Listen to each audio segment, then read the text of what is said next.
Hey, faire 25 000 $ dans tes poches en une journée en revendant une promesse d'achat, est-ce que ça t'intéresse de faire de l'argent rapidement avec l'immobilier?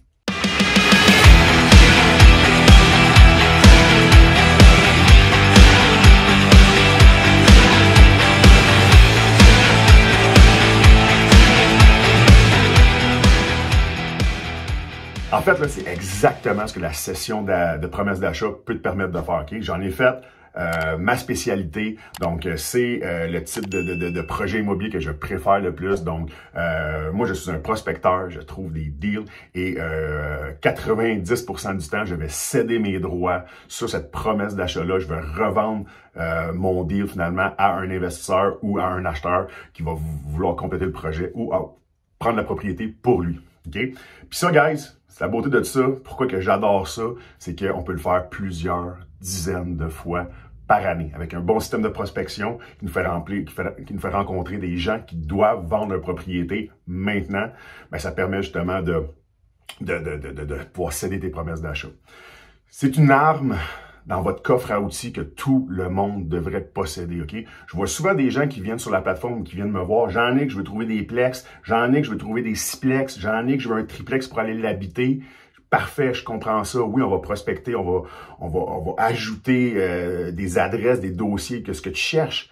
Mais si on qualifie ce que tu cherches de pépite d'or, OK? Tu recherches de l'or, tu recherches ton triplex, Mais là, dans tes efforts de prospection, tu tombes sur une maison, une succession, avec énormément d'équité. La madame, elle veut te vendre à toi, OK? Mais toi, tu n'as pas le goût de faire de flip. Mais tu sais que tu peux prendre ce rubis-là, okay? Cette maison-là, que c'est pas tout ce que tu cherches.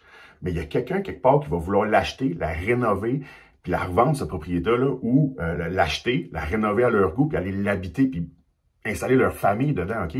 Donc, tu prospectes de l'or, tu tombes sur un diamant, tu tombes sur un rubis. As-tu vraiment les moyens de laisser ça là, de laisser ça sur le terrain à un autre prospecteur? La réponse, c'est non, guys, OK? Fait que tu signes ce deal-là, tu te ramasses avec une promesse d'achat acceptée que tu vas pouvoir monétiser, céder tes droits à un autre investisseur, un autre acheteur, puis toi, tu vas pouvoir faire de l'argent en passant, OK? Donc, c'est quoi exactement, Jean-Nic? La question de base, c'est quoi exactement une session de promesse d'achat? Est-ce que c'est légal? C'est quoi la différence entre un courtier et un prospecteur? Je vous explique tout ça. Évidemment, la question principale qu'on me pose, c'est quoi une session de promesse d'achat, Jean-Nic? Qu'est-ce que ça mange en hiver? OK? Première chose que j'ai le goût de vous dire, c'est que de un, il y a une méga différence entre un courtier immobilier et un prospecteur immobilier, OK? Un courtier immobilier, c'est un représentant. Il représente un ou les deux parties lors d'une transaction. Il est là pour s'assurer justement que la transaction se fasse de la meilleure façon possible entre un acheteur et un vendeur. Okay? Donc, c'est un représentant entre deux parties. Il n'est pas propriétaire de rien. Il va toucher une commission pour le travail qu'il fait, pour faciliter, pour aider, pour créer la transaction. Bref, ça, c'est le rôle d'un courtier. Super, je respecte énormément ça. On a besoin de courtier dans notre équipe de prospection. Bref, c'est le rôle d'un courtier.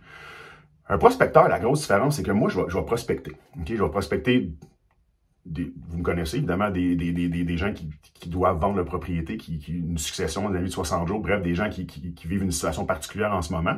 Mais ça peut être la prospection de quartier aussi. Bref, moi, comme prospecteur, ce que je veux, qui est la première étape, c'est qu'il faut que je trouve un propriétaire. Il faut que je trouve une personne, il faut que je trouve quelqu'un qui veut me vendre sa propriété à rabais. Ça prend une propriété. Je vais mettre un chiffre dessus. Ça me prend un propriétaire qui veut me vendre à moi sa propriété à 70% de la valeur marchande environ. Okay?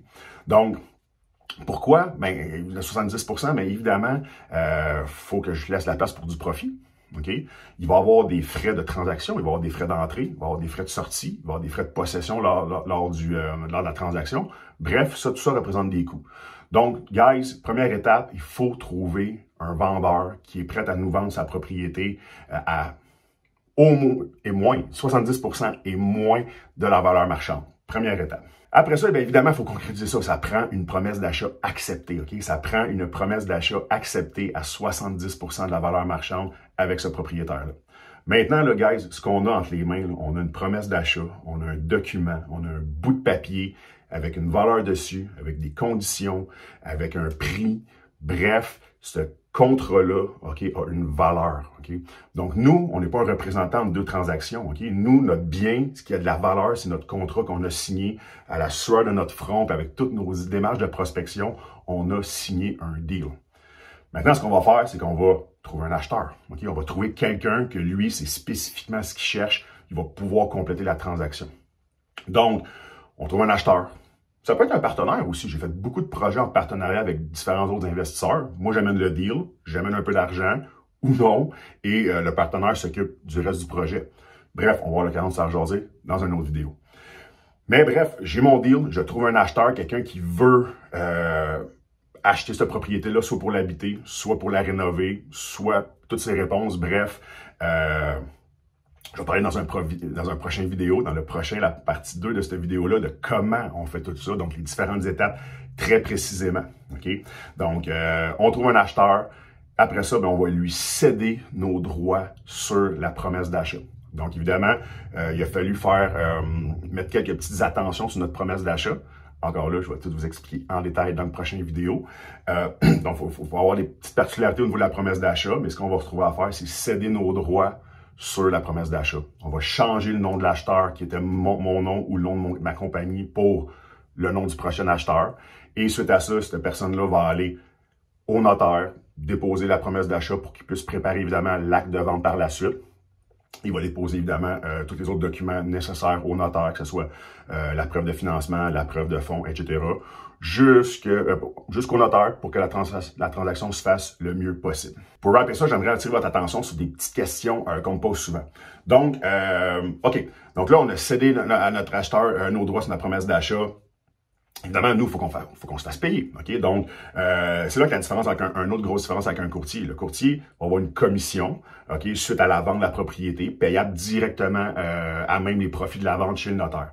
Ça, c'est une grosse différence entre tous les prospecteurs.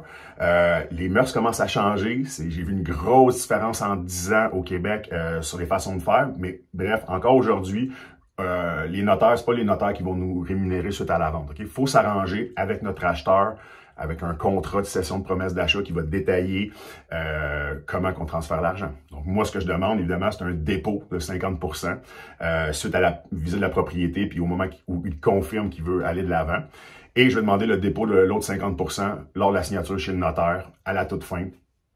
Et moi, comme prospecteur, comme cessionnaire de PA, ben, jusqu'à la fin, jusqu'au notaire, là, je suis le corps arrière de la transaction, fait que go Tom Brady, fait que fais ton Tom, tu suis la transaction jusqu'à la fin, donc acheteur, vendeur, notaire, cessionnaire, tu amènes tout ce beau monde-là en confiance jusqu'à la transaction chez le notaire. La transaction se fait, le transfert des titres est fait, et toi, comme prospecteur, ben, tu récoltes ton chèque et on fait le party un petit peu et on recommence. Donc, c'est ça la beauté de la prospection hors marché. Donc, ce montant-là, vous l'avez deviné, le montant de la cession n'est pas finançable par la banque comme quand c'est une transaction classique avec un courtier. Donc, il faut penser à avoir les fonds nécessaires pour pouvoir rétribuer votre prospecteur. Donc, une petite particularité. Si vous utilisez un prêteur privé, il est absolument possible pour un prêteur privé d'accepter de vouloir financer le montant de la cession. C'est à négocier. Si le deal est bon, s'il y a de l'équité dans le dossier, moi, je ne paierai rien de l'essayer avec mon prêteur qui me finance lui-même la promesse d'achat. Donc, le montant de la promesse d'achat, le montant de la cession de la promesse d'achat est difficilement finançable par une institution bancaire, voire impossible. Donc, il faut prévoir dans votre budget, évidemment, le montant de la mise de fonds si vous en avez besoin d'une pour faire la transaction, le montant de la cession à votre prospecteur et évidemment l'argent nécessaire, le fonds de roulement que vous allez avoir besoin durant le projet. Donc, en fait, c'est les grandes lignes de c'est quoi une promesse d'achat et comment ça fonctionne de façon générale. Je vais vous faire d'autres vidéos sur comment on peut acheter une promesse d'achat, les différentes étapes pour pouvoir acheter une promesse d'achat.